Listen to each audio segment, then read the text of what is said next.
You Are Miss Servant Episode 10. Like and subscribe, baka naman. Pasikat na nga itong si Naka at pinakita ang kanyang kakayahan kila Hitoyoshi at Yuki, at sinabing bagamat isa siyang ninja ay walang-wala raw siya kung ikukumpara sa kanyang kuya. Kung siya nga lang raw ang masusunod ay ayaw niya ng ganitong buhay at nais lamang na maging normal. Agad na ngang nakarelate si Yuki at parehas nga raw sila ng gusto at nararamdaman, sabay nilapitan si Naka at iminungkahing pag-usapan nila ang kanilang mga pagkakapareho at road to normal life, na siya niya raw ikatutuwa at ikapapalagay. Happy-happy na nga itong si Hitoyoshi sa kanyang mga nasasaksihan hanggang sa bigla na lamang sumingit sa likod si Grace at ang sarap-sarap daw ng buhay ng ating bida, na puros checks ang nakapalibot abat may harem na nga raw itong jackpot na binata. Todo tanggi na nga ang binata habang nagpatuloy naman sa pang-aasar ang dalaga, na pilit sinusubsob ang kanyang melon sa likod ng napakaswerteng bida natin. Walang ano-ano'y bigla na lamang may lumipad na kutsilyo mula sa kung saan, kutsilyong nanggaling kay Yuki at tila nagselos ng di nito namamalayan sa sarili niya. Agad nagsorry naman si Yuki habang napatitig na lamang itong si Grace at mamamatay pa raw siya nang wala sa oras sa kalandian ng dalawang bida. Namangha naman si Naka at di inakalang assassin din itong si Teacher Grace nila. Dito na nga lumapit si Grace at sinabi kay Naka na alam nitong siya ang may pakana ng paglagay ng pangalan ni Yuki sa test paper nito noong nakaraan. Walang ano-ano'y natigilan na nga lang ito nang muling maglabas ng kutsilyo si Yuki, kaya naman umupo na lamang sa tabi at mahal niya pa raw ang kanyang buhay. Dito na nga napatanong si Hitoyoshi kung bakit nga raw ba nandirito itong si Grace, ayon naman sa dalaga ay pupunta raw kasi siya ng China at may sideline siya, magtatanong-tanong na rin daw siya rito tungkol sa nawawalang kapatid ni Yuki, sa iilang mga nakakakilala kay Yuki at delikado raw kung sa organisasyon mismo siya magtatanong. O siya yun lang naman daw ang idinaan niya rito at nang hihinayang na di niya raw makakasama ang mga ito sa Christmas, siguraduhin nga raw nila Yuki na painitin ang malalamig na gabi kasama si Hitoyoshi. Pagbibiro pa nga nito bago umalis, nalubos kina-blush-blush na naman ang binatang swerteng jackpot. Maging si Naka ay di na nga naiwasang kiligin, at tinanong kung may relasyon daw ba ang dalawa nating bida. Agad itinanggi naman ito ni Hitoyoshi kaya todo-todong nagsorry itong si Naka. At matagal niya na raw kasing pinagmamasdan ang dalawa at inakalang mag-jowa ito. Saya naman ang nadama ni Yuki at sa tanan nga raw ng kanyang buhay, na siya ay namuhay ng mag-isa, ay mayroon ng mga tao sa kanyang paligid, na nais niyang protektahan, na siya nang nagpangiti kay Hitoyoshi. Walang ano-ano'y bumagsak na nga ang unang snow sa kanilang lugar, kasabay ang text na nagmula sa airpot ni Hitoyoshi na tila nagpabagabag sa binata. Happy-happy naman itong si Mochi nang makita ang snow sa labas, na siyang sinabayan din ni Hitoyoshi at gumawa pa nga ng isang maliit na snowman. Ginaya nga rin ito ni Yuki ngunit kung anong kinaganda ni Yuki ay yun ding kinapangit ng kanyang ginawang snowman. Sa kabila nito ay pinuri pera nito ni Hitoyoshi na nagpa-blush-blush na naman nga sa dalaga. Abat ipal na nga itong si Mochi sa landian ng dalawa at aksidenteng nawasak ang pangit na snowman ni Yuki, na kinastress na nga ng dalaga habang nakatanggap naman ng tawag itong si Hitoyoshi. Dito na nga nabatid ni Yuki ang kalungkutan sa mga mata ng kanyang master habang may kausap ito sa cellphone, hanggang sa magpaalam na nga muna ito na pupuntahan muna ang kanyang kapatid. Agad na ngang nagpunta si Hitoyoshi sa bayan at dito nga raw sila magkikita ni Rico, ngunit sa gulat niya ay si Yuki ang naabutan niya na todo nakaporma pa. Kilig-kilig na naman nga ang itlog ni kuya mo nang bigyan ni Yuki ng scarf at para di raw siya lamigin sa kanilang date. Lubos kinagulat na nga ito ng binata at nagkadiutal-otal sa kanyang narinig at anong date raw ang sinasabi nito.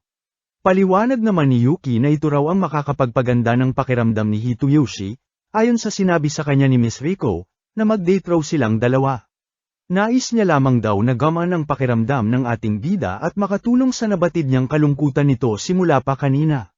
Abat siya pa nga niyaya ni Yuki sa date at kalaunan nga ay tila napilitan pang pumayag na bol-bol mong hype ka. Happy-happy na nga itong si Yuki na hinawakan sa kamay ang binata, habang di naman maitago ni Hitoyoshi ang kilig at patingin-tingin sa pagkaganda-gandang dalaga. Sa kanilang paglalakad ay nabaling na nga ang atensyon ni Hitoyoshi sa mga snow, at napakaganda raw tignan lalo na kapag nasisinagan ng ilaw, isang araw ito sa mga dahilan kung bakit mahal niya ang snow. Napablush na nga at napangiti si Yuki nang marinig ito, na lubos pinagtaka ni Hitoyoshi at kung may nasabi raw ba siyang mali. Ayon naman sa dalaga ay masaya lang daw siyang marinig na sinabi ng kanyang master na mahal siya nito. Bagamat alam niya raw na ang tinutukoy nito ay ang Snow, o Yuki nga sa Japanese, ay masaya raw pakinggan mula kay Hitoyoshi. Ayun nga at nawala na itlog ng binata sa tindi ng kilig na nadama nito. Pang-aasar na naman nga ang nakuha ni Hitoyoshi mula sa kanyang kapatid at sa pag-setup nito sa kanilang dalawa ni Yuki, habang hanggang ngayon ay di pa rin makapaniwala ang binata na nangyari ang lahat at ginawa yun ni Yuki para sa kanya. Ayon kay Rico ay kung susukitin nga raw ang affection rating niya sa kanyang kapatid ay aabutin lamang ito ng 30s, habang libu-libo naman raw sigurado kung si Miss Yuki. Siguro naman daw malinaw pa sa mga confidential funds ng gobyerno natin ang pagtingin ni Yuki kay Hitoyoshi, na siyang tunay nga ay mahal daw siya. Natatamimi na nga lang ang binata dahil maging siya ay hirap itago ang nararamdaman sa dalaga, at kung pag-ibig na nga raw ba ito.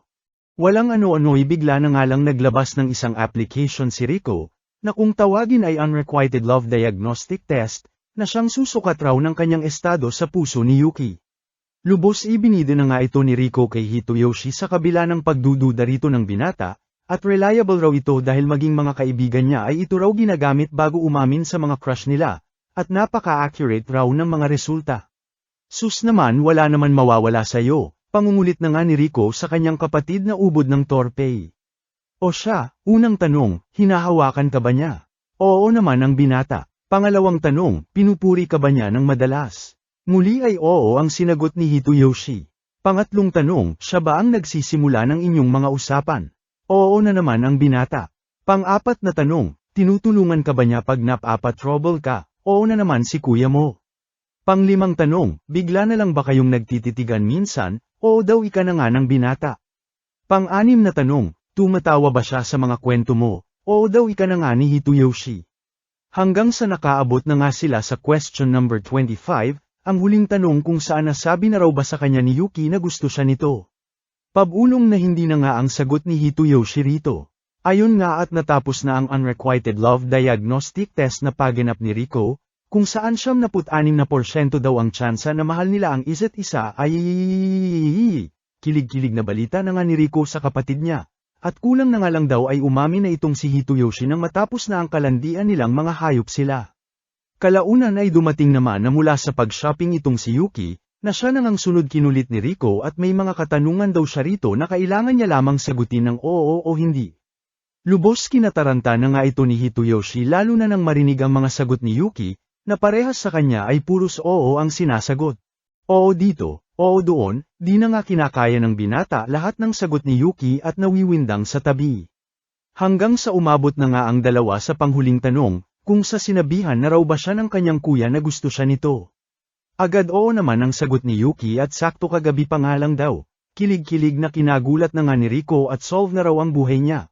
Kahit kunin na siya ni Lord mamaya, hihi. Di nagtagal ay kain mode na nga ang tatlo at tapos nang maluto ang kanilang ulam. Dito na nga sinabihan ni Rico si Yuki na para mas ma-enjoy nito ang pagkain ay iunat nito ang kanyang binti. Sabay nagpasalamat sa dalaga at kung di raw dahil dito ay baka hanggang ngayon puno pera ng basura ang bahay na ito at wala silang lugar sa pahatpat na ganito, na siyang gawain daw ni Kuya Hitoyoshi niya para mainis ang airpat nila. Nahiya naman si Hitoyoshi kay Yuki kaya sinabihan si Rico na kumain na lamang at hindi puro kadaldalan, at ayaw nitong malaman ng dalaga ang kapasawayan niya dati. Siyang tunay nga ay ito na nga ang sinabi ni Rico. Na ayaw lang siguro kasi ni Kuya Hitoyoshi niya na malaman ni Yuki ang isip bata days niya sa bahay na ito, at nais lamang na magpapogi sa harap ni Yuki. Sa buwisit ni Hitoyoshi ay sinubukan na nga nitong sipain si Rico nang tumigil na, ngunit sa pagtataka niya ay tila wala raw itong reaksyon. Kaya naman sa inis niya ay inulit-ulit niya ang pagsipa rito. Abat wala pa rin na siyang makitang reaksyon dito, kaya naman kalaunan ay napasilip na sa ilalim ng lamesa, at dito lubos na gulat na ang nasisipa niya pala kanina pa ay si Yuki.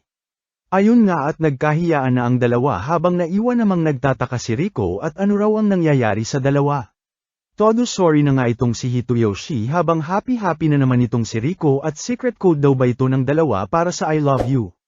Pa I love you na rin lods ng like at subscribe, salamat.